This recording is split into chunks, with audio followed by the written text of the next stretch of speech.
¿Están? Bienvenidos otra vez con nosotros en nuestro programa de diálogos jurídicos en la era de la globalización. Soy la doctora Padilla, Lisbeth Xochitl Padilla Sanabria, y estamos transmitiendo desde el programa de investigación de la FES Acatlán. Y estamos súper contentos, como siempre, en primer lugar porque nos están viendo y bueno, pues tenemos a un súper experto en materia laboral. O sea, está con nosotros el maestro Jorge Loyo Pérez, que es especialista en Derecho Laboral. Él nos va a hablar hoy de la desaparición de las juntas de conciliación, retos y perspectivas, con respecto precisamente a la reforma laboral y bueno, toda esta problemática que se ha viniendo desarrollando. Quiero comentarles que el maestro Loyo fue premio Gabino Barreda, ¿verdad? Medalla Gabino Barreda, uno de los mejores académicos que tenemos aquí en la UNAM. Además, su calificación, su promedio ha sido 10 cerrados desde licenciatura, maestría, y ahorita es doctorando, va a terminar esa parte y especialista en litigio laboral, ¿verdad, Jorge? Correcto. Muy bien, también nos acompaña el equipo de trabajo, los que ustedes ya conocen, el maestro Jesús Rosales Estrada, Anita Reyes y bueno, Luis Gerardo Morales Lezama. Y bueno, estamos aquí para efecto de que el maestro Loyo nos dé luces con respecto a este tema, ¿no? Este tema del neoliberalismo, de la globalización, cómo va a afectar a nuestros servidores públicos que trabajan en las juntas y también a los trabajadores, etcétera. Jorge, bienvenido a nuestro programa.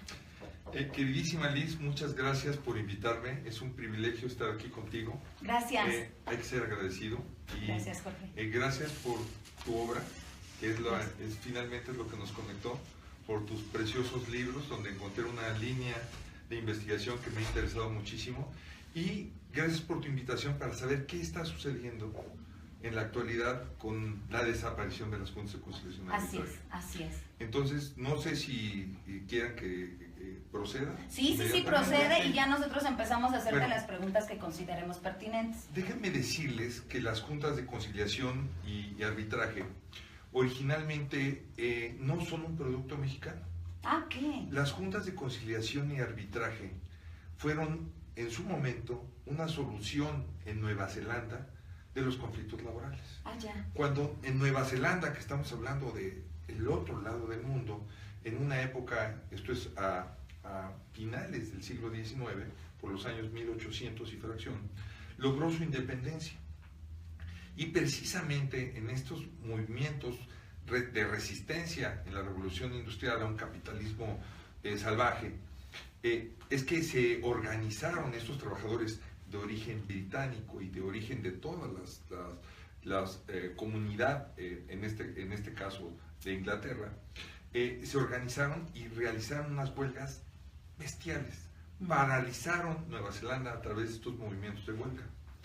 El gobierno de Nueva Zelanda lo que organizó para solucionar esta problemática fueron unas mesas de diálogo. Ah, okay. Tal cual sentaron de un lado a los trabajadores a través de sus agremiados y del otro lado a los patrones a través de sus representaciones. Los pusieron en la misma mesa. Okay. Había una resistencia de los patrones en esa época a platicar o a dialogar con los trabajadores porque consideraban que no eran iguales y que cómo se iban a sentar a resolver esta problemática. El gobierno, muy inteligente, creó lo que después se denominó los Conciliation and Arbitration Boards. De ahí viene el tema de junta, el board viene la junta. Okay. Y este Conciliation and Arbitration Board fue muy eficaz. Esta parte de las relaciones de trabajo nacen desde un conflicto permanente. Los trabajadores tienen un propósito distinto a los empleadores, a los patrones, claro, al capitalista, claro, al empresario, al capital industrial. Es distinto los propósitos. Mientras su propósito es crear mayor riqueza a toda costa y obtener al menor costo la fuerza de trabajo, el propósito de los trabajadores es desarrollarse integralmente sin perder la capacidad de ser miembros de su familia, de hacer deporte, de vivir dignamente. Y entonces en ese propósito quieren trabajar las menos horas posibles y al mismo tiempo obtener el mejor salario o la mejor retribución. Entonces, en este conflicto permanente entre trabajadores y patrones, esta institución fue exitosísima. Perfecto. No estamos como ahora con estas maravillas en las que se transmiten ipso facto de un lugar a otro lo que está sucediendo. Las noticias, las buenas noticias del éxito Ajá. de esta estructura, Ajá. que finalmente es un antecedente muy importante del tripartismo, Ajá. ocasionó que se comunicara en los diferentes lugares que este tipo de conflictos tenía una solución exitosa. Perfecto. Una de ganar, ganar para Claro. todas las partes. Era como un reconocimiento, ¿no?, de las partes para llegar a un buen fin, ¿no? Claro. Pero aquí la cuestión, a mí lo que me hace ruido, Jorge, y es, algunas veces tú y yo lo hemos platicado, es que esta parte del derecho laboral se ha direccionado precisamente ya no a esa productividad en el sentido de los conflictos laborales, sino que se dirige a una cuestión de tipo económico. ¿Qué pasa, Jorge? ¿Por qué nuestras juntas las han desaparecido? O sea, porque me parece que esto entra en vigor ¿cuándo, Jorge? Y bueno, la vacatio legis Ajá. en donde debe de trasladarse, que voy a tratar más adelante Ajá. detalladamente, todos los expedientes de las juntas al Poder Judicial Federal y a los poderes judiciales locales, Ajá. es para el 25 de febrero del próximo año. Del próximo año, O sea, o sea, no ya. falta nada. O sea, quiere decir que las vas a desestructurar, ¿no? Ahorita te voy a platicar todas las vicisitudes. Ah, ok, y excelente. yo creo que la torpeza en este proceso. O sea, tú no estás de acuerdo. Bueno, yo creo que las juntas no funcionaban, Ah, perfecto. pero les faltó ciencia. Esta parte que venimos a estudiar nosotros en el posgrado Ajá. y que nos hace diferentes a un aplicador de la ley común y corriente, que nos hace salir de Una visión esta distinta. ceguera de taller, pues nos hace percibir que quien hizo este proceso pues no lo hizo científicamente. Tomó en cuenta más como el tema del eslogan, del cambio, sin pensar en la problemática. Pero déjame seguirte platicando. Ok, adelante, Déjame adelante. seguirte platicando. Ajá. No fue el constituyente de 17 el que descubrió las juntas de conciliación arbitraria. Ok.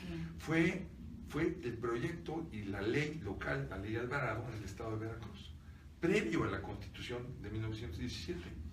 Las leyes del trabajo se produjeron en materia local antes de la Constitución de 17 y después de la Constitución de 17, porque Ajá. originalmente la materia del trabajo era materia local, Ya. reservada a los estados. Se federalizó hasta 1931 a través de una iniciativa que comienza en 1929. Pero esta ley Alvarado precisamente crea esta solución, esta instancia que se llamaba Juntas de Conciliación y Arbitraje. Es la primera que las contempla. Ajá.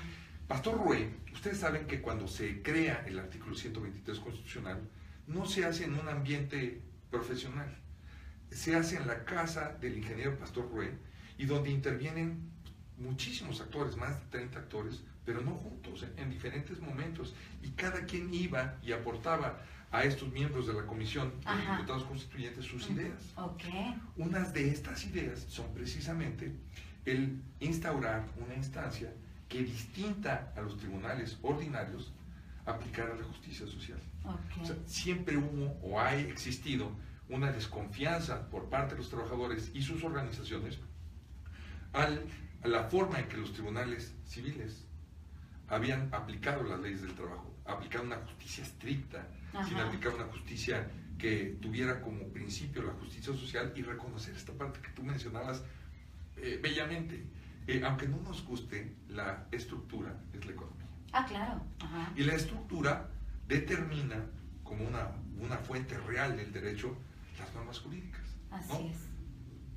Tú y yo, que hemos tenido oportunidad de leer a Harold Lasky Ujú, y la historia del liberalismo europeo, ya sabemos Claro. que estos grupos de poder, su labor número uno es crear las condiciones para seguir haciendo lo que hacen sin ninguna limitación Claro. y protegerse en contra de cualquier intromisión de cualquier tercero, incluyendo Claro. el gobierno, para realizar esas actividades. Ujú. Como se le llama en el mundo, liberalismo, neoliberalismo, globalización. Necroneoliberalismo. Exactamente. Necroneoliberalismo. Exactamente. Ajá. En todas estas estaciones lo estamos viviendo, Así es. donde los Así es. gobiernos de repente no son los que mandan, sino son una especie de títeres Meros de los, títeres. de los factores reales de poder. Pero Así es. regresando a esta parte importante, resulta que esa institución es adoptada por esa comisión que le encarga no es presidente, el jefe máximo, Ajá. el funcionario Venustiano Carranza, que le encarga esta comisión y que además en muy poco tiempo se elabora y se presenta. Y tal cual, en esta fracción 20 del artículo 123, cuando no tenía apartados, se crea a las juntas de conciliación y arbitraje. Excelente. Esto tiene una historia posterior, sí, porque se cuestionaba al expedirse esta fracción 20 del artículo 123, que las juntas fueran tribunales. Decían, no, su naturaleza es de un árbitro cuando las partes solicitan que intervengan. O sea, no existía esta figura triangular que se da en todo el derecho procesal, en el que el Estado está constreñido a impartir justicia cuando alguien, a través de este derecho de acción, de esta instancia, provoca el movimiento jurisdiccional. Decían, no. Tan es así que hubo un concurso para establecer cuál era la naturaleza de las juntas, y que gana Narciso Bassols. Diciendo originalmente que las juntas de conciliación y arbitraje no eran tribunales. Por eso le dan el premio. O sea, cero tribunal. No eran tribunales. Posteriormente, la propia Suprema Corte de Justicia de la Nación, en algunas de sus tesis iniciales, determina que efectivamente, siguiendo esta política correcta de lo que eran o no las juntas, porque había una resistencia de que impartieran justicia desde el punto de vista social y aplicando los principios del 123. Partiendo de este esquema, la Corte llega un momento en el que dicta unas primeras tesis donde dice no son tribunales.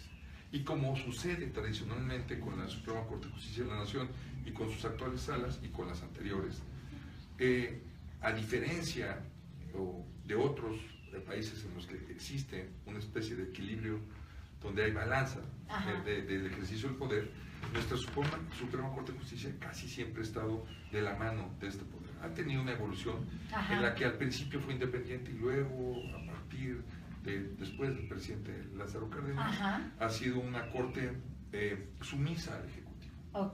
En su momento cambia la Suprema Corte de Justicia de la Nación y dice, no, las juntas sí son tribunales. Perfecto. De alguna forma, está bien en esta altura, gracias.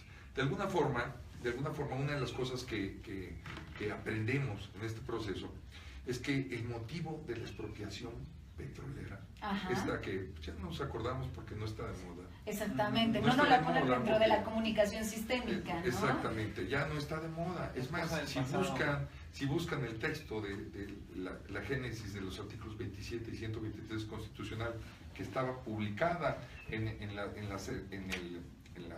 celebración del bicentenario de la independencia y 100 años de la revolución, que estaba impuesto como un documento, ya no aparece ni siquiera el documento, porque precisamente critica el poner en manos de extranjeros nuestra riqueza sin ningún beneficio, que es lo que en términos generales ha venido sucediendo. Sí, claro. Desde la banca hasta los productos naturales, hasta la generación de electricidad, ahora resulta que vamos a comprar petróleo, nuestro propio petróleo. Pero saliéndonos de ese tema y metiéndonos en el tema estricto, las juntas de conciliación y arbitraje en la época del presidente Cárdenas condenan a las empresas extranjeras a reinstalar a los trabajadores mexicanos que se estaban organizando sindicalmente para defender sus derechos laborales frente a estas empresas. Son despedidos y las juntas, en esa época federales de conciliación y arbitraje, ordenan su reinstalación. Y en un desacato, como sucede con muchos de los derechos laborales, estas empresas que luego, como grandes transnacionales, tienen un Producto Interno Bruto 10 veces que el gobierno mexicano, que todo el Estado mexicano, de repente dijeron, pues no voy a cumplir con estas disposiciones. Y hubo una decisión política muy importante del presidente Cárdenas, decirles, pues aquí sí hay un Estado de Derecho, claro, desde el punto de vista económico y la doctrina Monroe, que América es para los americanos, que si en ese momento nos hubieran declarado la guerra los ingleses y los holandeses, pues ya sabíamos qué es lo que hubiera sucedido, pero teníamos el respaldo político con el interés económico de nuestro vecino del norte, y eso permitió que legalmente se obligara a estas empresas a reinstalar o a expropiarlas. Y de ahí vino la expropiación. Pero y eso fue positivo, ¿no? Eso fue positivo para nuestros trabajadores, ¿no? Por supuesto. Era, por ejemplo, el estado de bienestar social, protegían a los sujetos, había producción económica, ¿no? Tema que tocas es otra vez trascendente. O sea, es muy importante. Tienes una visión de alfiler de los puntos importantes. Uno de los temas que se ve ahí es precisamente la evolución del famosísimo estado de bienestar que nace después de la Primera Guerra Mundial y que se fortalece en la Segunda Guerra Mundial, de que la riqueza se tiene que repartir equitativamente. Tiene que haber una distribución de la riqueza, tiene que haber un esquema en la cual la clase trabajadora no esté sobreexplotada o maltratada, precisamente para no generar estallidos sociales, como sucedió con el movimiento bolchevique y con otros más. Exactamente. Y con este crecimiento de esta creencia de que el comunismo o el socialismo eran las mejores opciones. Y tenían la huelga, ¿no? Como defensa. Claro. A propósito de mi vestido de huelga. Es correcto. Por eso me lo traje. Por eso me lo traje. Viene del color de mi color favorito, la doctora. De huelga. De huelga. Muy ¿Querías bien. decirle algo? Sí, el antecedente aquí en México, entre otros, pues el de Río Blanco y Cananea, ¿no? Donde todos los trabajadores se reúnen para hacer uso de su derecho y pues bueno, fue una matazón. Es curioso, una de las cosas que aprendemos en el ejercicio y en el estudio de esta materia tan hermosa que es el derecho al trabajo, es que casi todos los movimientos de huelga se generan por dos cuestiones, por la jornada, y así nos lo narra en Germinal el autor. La génesis es la duración de la jornada y el salario. Ahí es donde la puerca tuerce el rabo, donde se dan los fenómenos. Un choque de resistencia. Los fenómenos de Cananea y Río Blanco son fenómenos que representaron este abuso, en el caso de Cananea, de la inversión extranjera, donde había desigualdades entre los trabajadores que trabajaban norteamericanos en ese lugar, y Río Blanco es otro tema, pero finalmente los dos movimientos huelguistas fueron reprimidos con fuerza y fueron antecedentes muy importantes del levantamiento armado de la revolución. Desde luego que las banderas en un sistema avanzado, el que sea, incluyendo de derecha y conservadores, y hablo de Canadá, de Estados Unidos, de Inglaterra, de Francia, en el que son muy respetuosos de los derechos colectivos, existe una trilogía: el derecho a la sindicación, el derecho a la negociación colectiva, y uno de muchos instrumentos, porque hay unos medios de acción directa muy eficaces, muchísimos, hay un catálogo de medios de acción directa, a huelga. Así es. Ningún patrón puede trabajar sin la fuerza de trabajo. Así es. La fuerza de trabajo es indispensable. Ejercer ese derecho humano a no trabajar y a impedir al mismo tiempo, como sucede en México, que alguien más lo haga, como está establecido en el artículo 4 de nuestra Ley Federal del Trabajo, que no se permite la utilización de esquiroles o de sustitutos permanentes de los trabajadores huelguistas durante estos procesos, hace que existe ese equilibrio. Curiosamente, la política gubernamental desde el Estado de México en el 2007 al actual es presumir que aquí no se estallan huelgas y que por eso como consecuencia hay una paz social, lo cual es una absoluta torpeza. O sea, presumir eso, hagan de cuenta, es como escupir al cielo. Claro. Si algo provoca, de acuerdo al Plan Global de Empleo de la OIT, la distribución de la riqueza, es precisamente que se permita el ejercicio de estos derechos y a través de este mecanismo, de acuerdo a la capacidad de cada empresa, se distribuya el bienestar para todos. Tan es así que ¿qué país creen que es el que tiene más huelgas estalladas actualmente? ¿Quién? No sabemos. Alemania. Alemania, que Sí, es la potencia de la Unión Europea. Es el lugar donde más huelgas se han estallado. Eso quiere decir que tienen derechos, ¿no? ¿O cómo? Sí, se les reconoce. Se les reconocen los derechos, que tienen estado de bienestar social. Y era algo que yo te quería preguntar. ¿Qué pasa en este momento histórico en donde los trabajadores ya no son fuerza de generación de economía? O sea, ¿por qué? ¿Tú qué piensas con respecto a la restricción de derechos laborales, constitucionalmente hablando, como un derecho humano? Sobre todo la parte del 123, Jorge. Yo creo que efectivamente vivimos un estado, como comentábamos un poquito antes que comenzara la transmisión, un estado de malestar. De malestar. Que ya lo detectaba desde los años 80 el doctor Néstor de Buen, en paz descanse, y que nos decía que a partir de la caída del muro de Berlín, a partir de de esta supuesta derrota del comunismo real, del comunismo soviético y de todos los practicantes de este comunismo, a partir de esta derrota pues ya no se requería cuidar el bienestar de los seres humanos, su dignidad. Y hubo una nueva ola de neoliberalismo y de capitalismo salvaje que se ha traducido en un retroceso en todos los derechos laborales. Así es. Bajo la bandera absurda y reconocido por la OIT en un librito que se llama La reforma laboral en Latinoamérica 15 años después, donde nos dice cómo en toda Latinoamérica se dieron estos retrocesos desde hace 25 años, por bota militar, por una serie de circunstancias específicas latinoamericanas, y que lo único que ha producido es el empobrecimiento. Así es. Destruir el mercado interno y una pérdida de poder adquisitivo brutal, no nada más del salario mínimo, sino de todos los mexicanos. Oye, y eso tiene que ver con la transformación de las juntas a tribunales, ¿no? Bueno, desde luego, aquí ya hablando, me voy a meter de lleno a cuál es la génesis reciente de este cambio. La justicia laboral siempre ha sido el patito feo de la justicia en general. Es la justicia donde menos interés, donde menos recursos se ha destinado el gobierno para que se ejecutara. Si se tardaba, no importaba.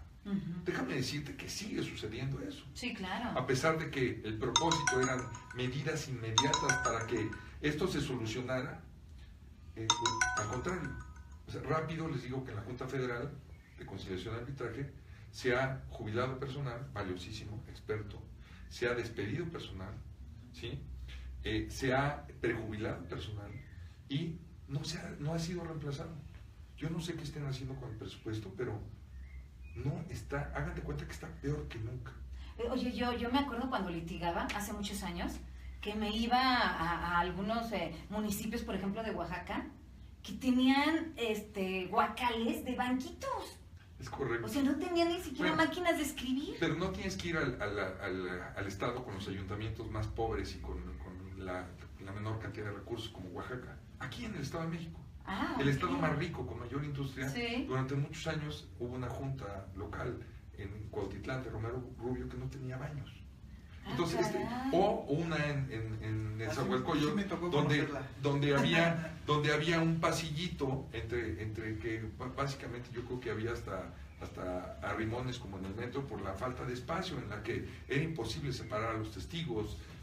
Vaya, aquí el tema, y ya me voy a meter el tema de las cárceles. Hay un tema externo que provocó todo este movimiento.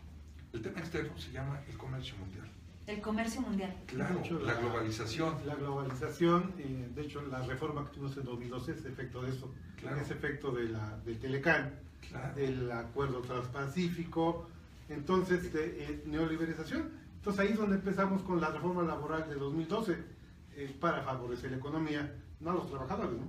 A las empresas. Entonces, ese es el... Claro. Ahí empezamos. De hecho, bueno, vamos a verlo desde toda la perspectiva. En el tema electoral que tuvimos como experiencia en el 2012, alguien tenía que pagar unas facturas de todos los recursos que se empleaban para ganar la elección. Y parte de los que invirtieron en este proceso electoral, pues exigían que mejorar. Es un tema en el que se realiza el liberalismo. Yo, comerciante, empresario, banquero, te exijo a ti, gobernante, para que permanezcas, para que puedas lograr tus objetivos y llegar al poder, para que te alcance para llegar al poder, pues que me cumplan los compromisos. Uno de los compromisos del sector patronal con el gobierno ejecutivo fue una transformación legal a la Ley Federal del Trabajo del 2012, en el que se transformaron supuestamente para mejorar las cosas más de 300 artículos, pero que si vemos en los análisis en la práctica, no creó más empleo. Es una mentira esos reportes que dicen que mejoró el empleo, donde se incluyen a los estudiantes, por ejemplo, de las universidades públicas, dentro de esa estadística. Es mentira. Todas las cifras de la CEPAL, del Banco Mundial, de todas las instituciones que miden bien la riqueza, la señal es que México está empobrecido como nunca, a niveles casi como los de Haití.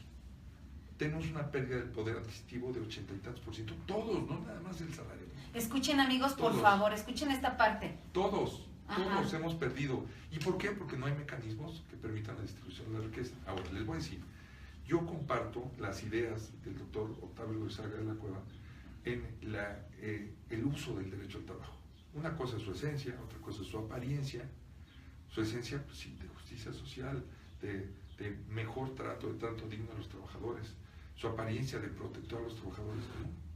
En la práctica es un instrumento de contención salarial y muy eficaz. Funciona muy bien. Lo único que controla es el salario. Los precios no, Claro. Y lo vemos en la práctica. Tenemos el reporte que en mayo la inflación anual está del 6 y pico %, cuando acaba de haber un aumento salarial supuestamente tratando de mejorar de los salarios más bajos el poder adquisitivo, y se ha modificado. Y esas son las cifras oficiales del índice de precios al consumidor, porque si vemos en la práctica, desde luego que está mucho mayor la inflación. Yo quisiera hacerle una pregunta, aprovechando su brillante participación, que no me la aguanto, es en relación a actualmente, o esa transformación, o esa tendencia a la desaparición de las juntas, en que tradicionalmente, pues, estaba representado el patrón, el gobierno, y los trabajadores. Ajá. Ahora, con esta nueva transición, pues bueno, entramos a un nuevo orden jurisdiccional, donde está el juez, el que impone orden, el actor y el demandado. Ahí se pierden representaciones tanto de trabajadores y de patrones. Pues déjame decirte que abordas uno de los temas más importantes de esta reforma. El factor externo fue el TPP, el Tratado del Transpacífico, el reciente, que curiosamente somos como un tren descarrilado, porque con esta entrada del presidente Trump, que abandonan, porque la presión era Estados Unidos y Canadá, que nosotros nos incorporáramos a ese tratado, y parte del tema, nunca entendieron nuestra estructura de solución de conflictos en materia de trabajo, porque ellos manejan las cosas de diferente forma. No tienen ratificados los tratados 87 y 98, que son de los 8 tratados fundamentales de la OIT, no los tienen ratificados, y muchísimos otros más. Sin embargo, en el tratado paralelo del Tratado de Libre Comercio, sí tenemos algunos elementos donde reconocen ellos estos 3 derechos: a la sindicación, a la huelga y a la negociación colectiva. Vamos a pensar en este tema. ¿El tripartismo funciona o no funciona? Claro que funciona. La OIT funciona con una estructura tripartita. ¿Cómo dejó de funcionar el tripartismo en nuestras juntas de conciliación y arbitraje? Pues a través de fenómenos de corporativismo sindical, de falta de representatividad, donde hay líderes de papel que no representan a los trabajadores, algo parecido a lo que nos sucede a los ciudadanos con nuestros gobernantes. Ajá, que no representan, que representan los intereses de quienes los pusieron ahí, o de los partidos que los pusieron ahí, pero no nuestros intereses. Bueno, esto llévenlo a un esquema mucho más elevado, donde los líderes, gran parte, no todos, no podemos generalizar, muchos de nuestros líderes no son líderes de los trabajadores, no los representan. Oye, dicen no que un sindicato es una mina de oro, Jorge, eso me han dicho. Yo no estoy. De hecho, dicen que llevan mucho dinero a los bancos en efectivo, y ahorita por las normas antilavado ya no les aceptan el dinero. Entonces quieren ver cómo mover ese dinero, Jorge. ¿Tú cómo ves? Bueno, este tema, que además hoy en día se abre con las leyes antilavado, o con los pactos internacionales antilavado, y donde de repente salen noticias que un líder sindical del norte del país ha transferido una cantidad de recursos brutales a países de baja tributación o paraísos fiscales, y donde a través de los mecanismos se los tienen detectados, parece que es una realidad. Pero esto yo lo vinculo más con el crimen organizado y con otras cosas. Sí, esta parte de simulación, es que nosotros los mexicanos en general somos un producto cultural, simulan relaciones jurídicas, no nada más los mexicanos, también los norteamericanos, como nos dijo Lance Compa, que allá también andan simulando cosas, ¿no? Pero finalmente simulan. ¿Y qué es lo que simulaban? Esta representación.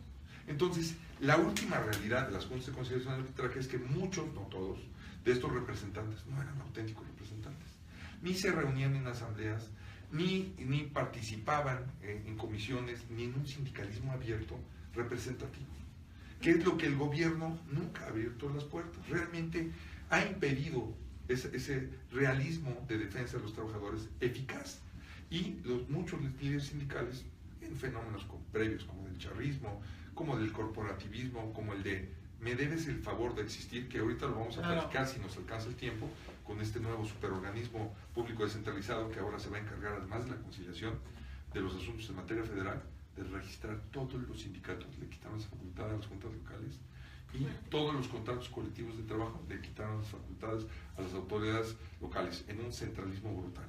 Ajá. Pero aquí la parte que duele es que le echaron la culpa a quien no tenía la culpa. La culpa no era la de esos funcionarios maravillosos, insisto, hay unos funcionarios de las juntas de conciliación y arbitraje que hacen maravillas con tan pocos recursos. Ejemplo, el Estado de México. Exacto. Ejemplo, la Junta Local de la Ciudad de México. Uh-huh. Tiene 100,000 expedientes la Junta Local de la Ciudad de México. Tiene entre Toluca y Valle Cotitlán de Texcoco, más Valle Cotitlán de Texcoco, tiene 42,000 y 8,000 expedientes, 50,000 expedientes. Cuando se enteraron los tribunales de justicia locales, o el propio Poder Judicial Federal y la Suprema Corte, que les iban a aventar ese monstruo, por cierto, claro. la Junta Federal de Conciliación y Arbitraje, 500,000 expedientes. Caray. 500,000 expedientes. A ver cómo lo sacan. Bueno, es un tema muy curioso, ¿no? Porque ya salieron voces muy calificadas de gente muy inteligente, de gente que tiene historia de todas las vicisitudes que ha enfrentado la reforma en materia penal, en justicia en materia penal. Ajá. Que se tardó 8 años y pues no ha dado los resultados esperados porque precisamente requería mayor tiempo o mayores recursos para exactamente, uh-huh, para tener todo para que funcionara como debe de ser. Ahora resulta que a la reforma laboral le dieron una vacatio legis de 1 año. Entonces sale el ministro Cosío en una publicación que ha ocasionado que esté ahora en diferentes foros, donde hace unos números maravillosos. Dice, para yo implementar esto, dice, no lo debo de implementar, es un sector muy golpeado, muy maltratado, en un ambiente de ineficacia de los tribunales, pero no culpa de los tribunales. Requiero, dice, si cambiara las juntas federales, dice, que son las que les corresponderían a ellos, por un juzgado de distrito, necesitaría por 40 trabajadores, por cada juzgado, por las 66 que existen, 2,400 trabajadores. Y así no voy a poder sacarlo de la barranca. ¿Cuántos expedientes creen ustedes que pueda manejar un juzgado o una junta de conciliación y arbitraje para ser eficaz y cumplir con los plazos que establece el procedimiento? ¿500? Si fueran 500, escúchenme, si fueran 500, por cada 100,000 expedientes, ¿cuántos necesitaría? Ya les dije todo. O sea, necesitaríamos cientos de nuevos juzgados, no como los que existen ahora. Si yo divido los 100,000 expedientes de la Junta Local entre este número de expedientes, necesitaría yo 200. ¿Saben cuántas juntas hay en la Junta Local de la Ciudad de México? 20. Entonces, no es culpa de las juntas de conciliación y arbitraje el rezago, claro, y la baja productividad, porque tienen unos cuellos de botella que provocan esos rezagos. Yo siempre, ahora que platico de este tema, todos sabemos cuando nos enfrentamos a un problema que necesitamos hacer un ejercicio lógico. Primero, ¿qué me llevó aquí? Oigan, el discurso del 4 de diciembre de hace un poquito más de año y medio del presidente. El discurso fue, vamos a ver la posibilidad de reformar la justicia laboral. La culpa es de los abogados que retrasan el procedimiento. Una visión cuando es multicausal y cuando precisamente los abogados litigantes no queremos entorpecer nuestros juicios, la gran mayoría, y menos retrasarlos. Oigan, hay una reforma de justicia ahora en base a los derechos humanos, el debido proceso y que debe haber un abogado atrás. Entonces, en la reforma 2012 nos dimos cuenta que los que litigaban de los dos lados no eran abogados. De este lado defendían a los trabajadores coyotes y del lado de la Junta tampoco eran abogados. Tan es así que les dieron 5 años para ser abogados. Ahora, en base a los derechos humanos que tenemos, el debido proceso que debe haber un abogado, eso ya no es compatible. ¿Qué estamos haciendo ahora con la reforma? O sea, una parte de eso, exactamente es tener un abogado de los dos lados. Del lado del tribunal un abogado, del lado de la defensa un abogado. ¿Para qué? Para cumplir con esa parte de reforma de justicia. Entonces, eliminamos las juntas porque estaban llenas de gente que no era abogado de los dos lados, por un gran coyotaje, ineficiencia, y ahora esperamos Si no lo solucionamos, cuando menos le vamos a dar cumplimiento al tratado internacional y al debido proceso, y que tengamos un abogado que defienda. Tú sí estás de acuerdo en que las juntas se cambien a tribunales. Bueno, de hecho, con Coyotes no funciona nada de los dos lados. Claro. No, y de Entonces, hecho hay mucha ahora, gente que ha renunciado. puede ser que tengamos el problema de que decimos no vamos a acabar con el rezago y con todo eso, pero cuando menos ya va a haber un abogado de los dos lados, alguien que sepa, que sí sepa de leyes. Bueno, el hecho de que sean abogados, conozco muchos abogados que no tienen idea del derecho, Jesús. La cuestión es que también se viene la colegiación. Sí. Colegiación en materia penal, en materia civil, en materia laboral. El abogado que no logre pasar la colegiación que nos viene de la reforma penal vía USAID, entonces no va a caminar. O sea, nos va a llevar tiempo, pero... Sin salirme del tema, en el Estado de México hace muchos años, en la ley del trabajo del Estado de México, de los trabajadores del Estado de México y sus municipios, ya se estableció la obligación de que fueran abogados los que practicaran. Eso no elimina el rezago. Sí, estoy de acuerdo que sube los estándares éticos y la responsabilidad del que ejerce la profesión.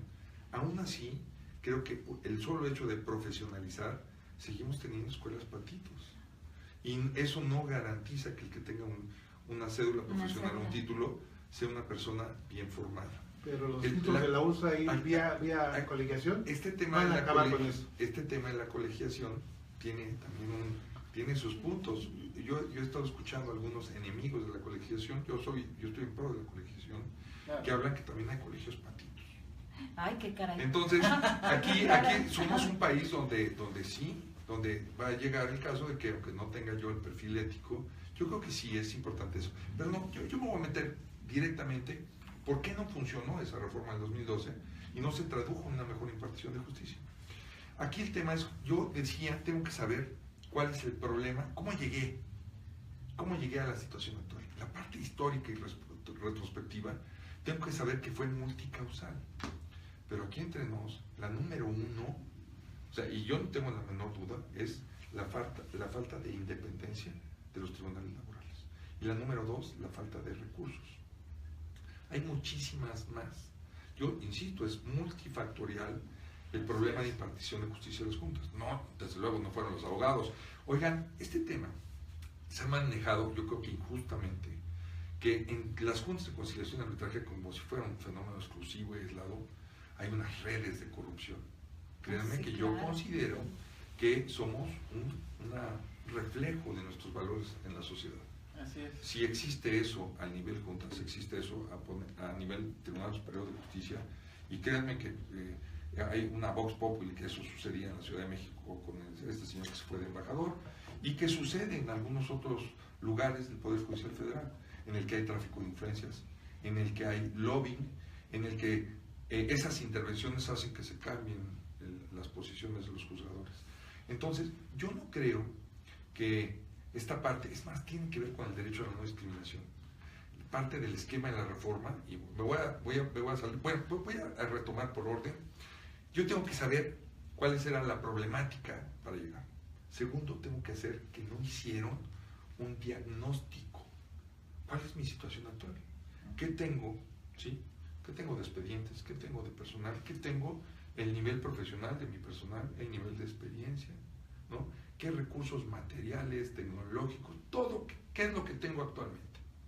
Desde edificios físicos, claro, ¿sí? Donde se va a impartir esta justicia. Luego entonces, tengo que fijar miras a dónde quiero ir. Claro. O sea, claro. Ahí es la parte importante. Bueno, ¿qué es lo que deseo que se convierta en impartición de justicia en materia de trabajo? Y con motivo de esto, ya sabiendo a dónde voy, me tengo que hacer la siguiente pregunta indispensable. ¿Qué necesito?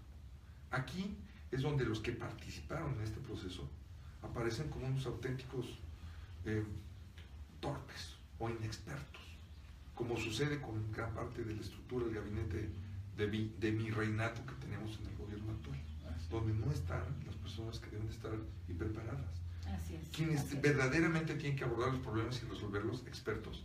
Bueno, también fue así que la propia Junta Local de la Ciudad de México organizó unos foros un poquito antes de que se diera esta reforma para hacer una consulta, porque no les preguntaron.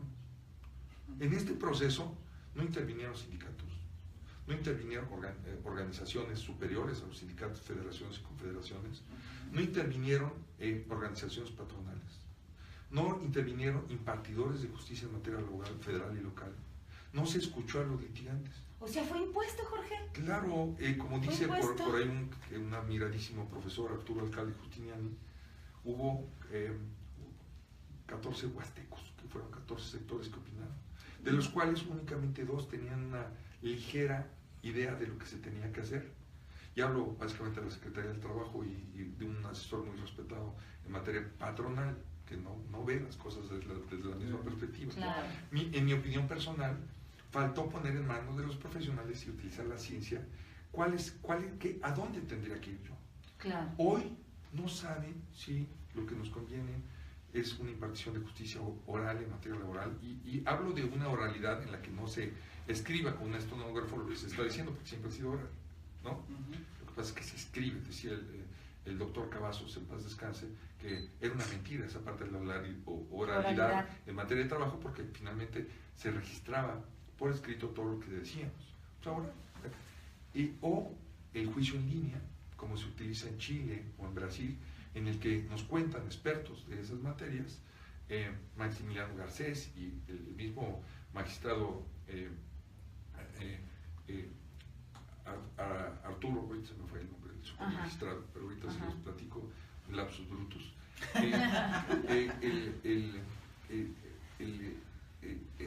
Una de las cosas que dicen ellos es que una de las formas más eficaces de llevar a cabo la justicia laboral, salvo el desahogo de confesionales y testimoniales, es el juicio en línea, en el que no hay contacto, no hay corrupción, hay agilidad, se cumplen con los plazos, todo es electrónico, no hay que tener traslados. Esa es una solución. Bueno, no dice nada la reforma de eso. Exacto. No dice nada, se quedó corta en ese tema. Y finalmente, en la etapa final, bueno, ¿cuáles son mis limitaciones? Imagínense en épocas de elecciones, en épocas de austeridad, en épocas de no tengo recurso, como una bandera de moda y para someternos al interés superior de las potencias extranjeras, iniciamos algo que no sabíamos a dónde iba a llegar. Exactamente. Y sin los recursos. Exactamente. A mí, hoy en día, el Poder Judicial Federal, en voz de varios ministros o varios de sus voceros, nos dicen, es el magistrado Arturo Mercado, es el que tiene estas teorías de que se debe impartir la justicia como en Chile o como en Brasil. Gran parte de este problema es que dicen, oigan, ¿por qué la prisa? Y es que son diferentes los tiempos fácticos, la privacidad de la realidad, lo que nosotros llamamos como el elemento ontológico, lo que es a los tiempos políticos. Claro. Claro. Lamentablemente se nos ha acabado el tiempo.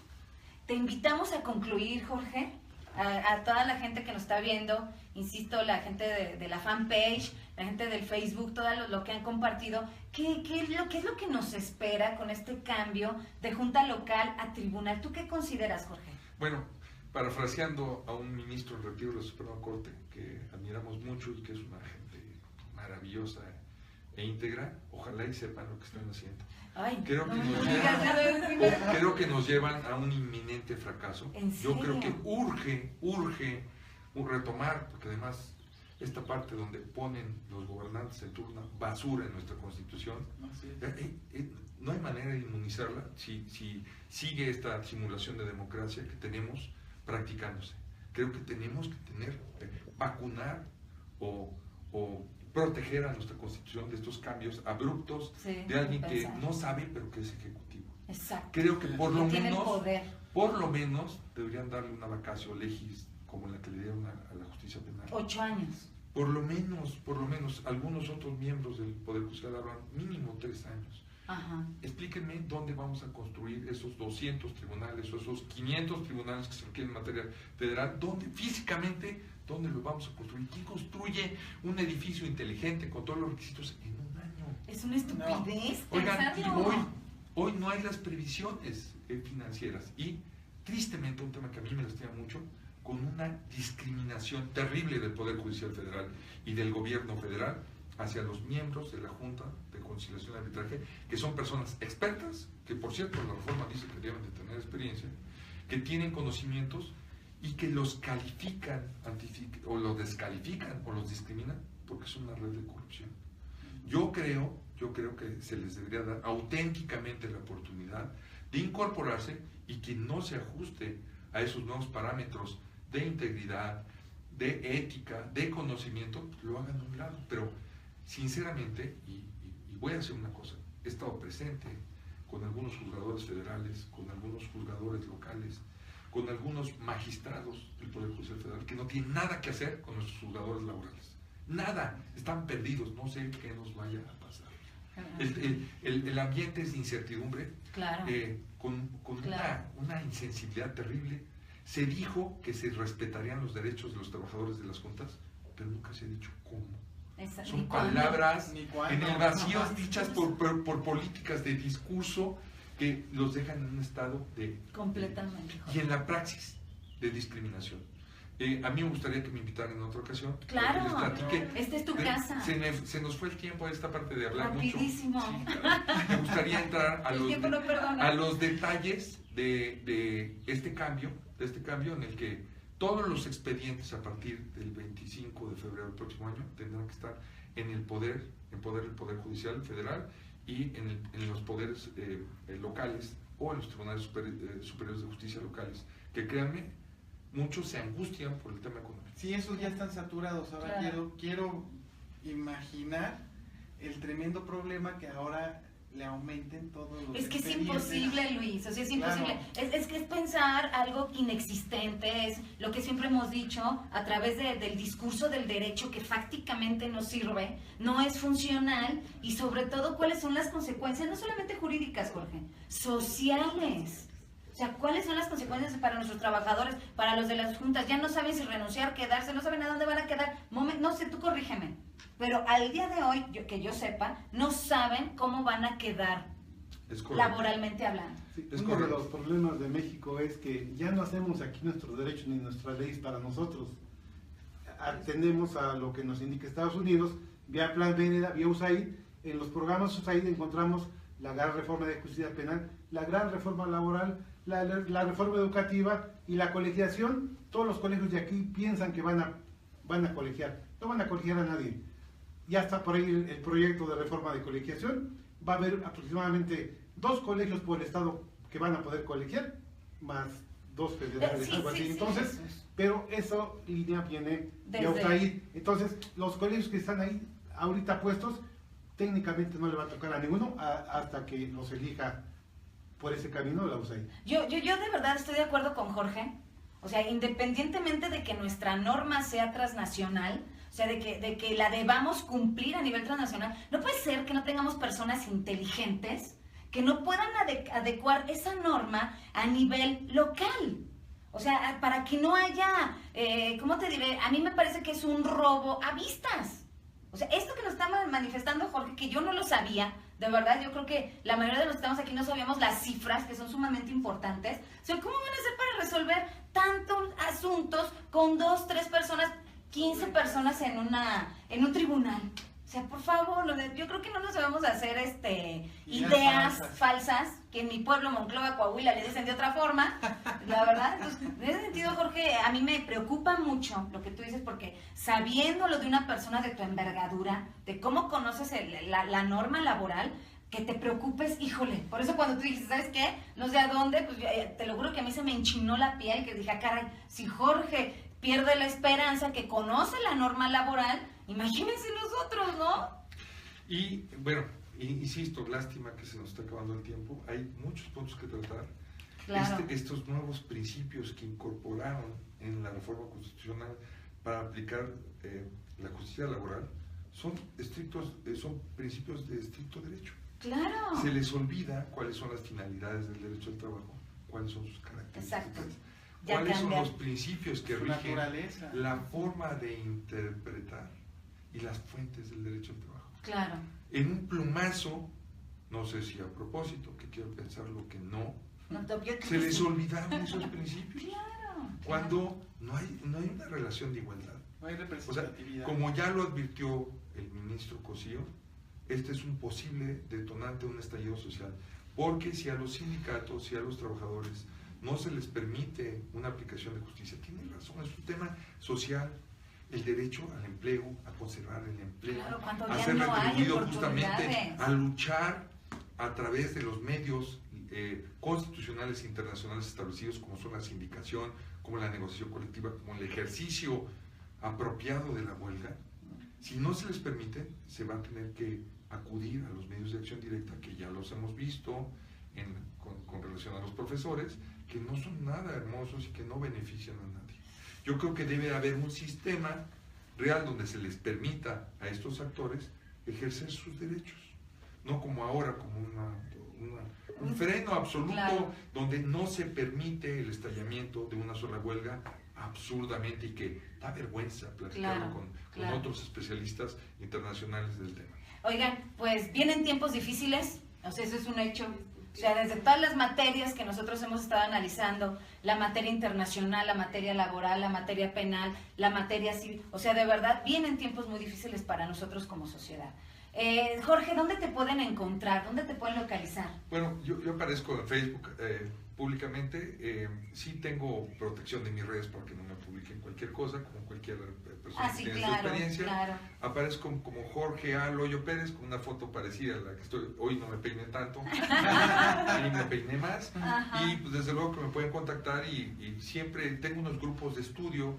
De cada grupo o materia que imparto, abro estos grupos de estudio, y cualquier persona interesada o que tenga que ver con la materia, pues le doy apertura y le comparto toda la información que tengo ahí arriba. Y estoy constantemente en otros foros hablando de este tema, que la verdad es que me inquieta y que se puede traducir en un tema muy serio para nuestro país. Exacto. Si no se tiene esa visión, esa inteligencia para resolverlo. Así es. Ustedes sigan por favor al maestro Loyo, de verdad, es una persona muy estudiosa, además muy compartida. Yo te agradezco muchísimo que hayas estado con nosotros, de verdad, muy compartida. Digo, si no nos están escuchando en vivo, si ya esta transmisión ya pasó, ustedes pueden hacer las preguntas que consideren en nuestro video. Y bueno, yo te pediría, Jorge, si tú las puedes contestar cuando consideres. ¿Hay alguna pregunta, Anita? ¿Tenemos alguna pregunta? Tenemos por aquí un comentario de Juana Contreras. Ok. Nos dice que ella labora en la Junta Federal de Conciliación y Arbitraje y considera que con la reforma se pretende terminar con la naturaleza del derecho de trabajo. El Estado debe intervenir, pero para profesionalizar a los servidores públicos de juntas y fortalecer el tripartismo.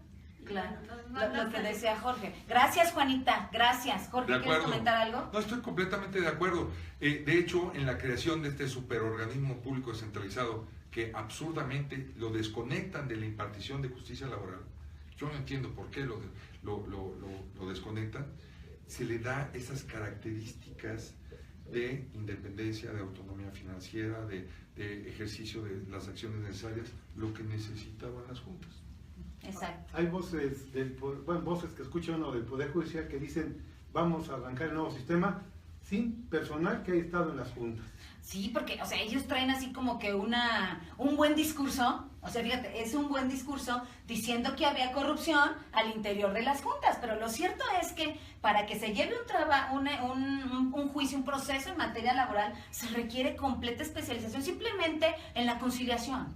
Para conciliar a un trabajador y para conciliar a un patrón. Qué bueno que lo tocas. Ese es un tema que tiene que ver con un negocio, una costumbre que nos están imponiendo desde Norteamérica, que es la mediación. Exactamente. Allá la impartición de la justicia, acudir a un tribunal es muy caro.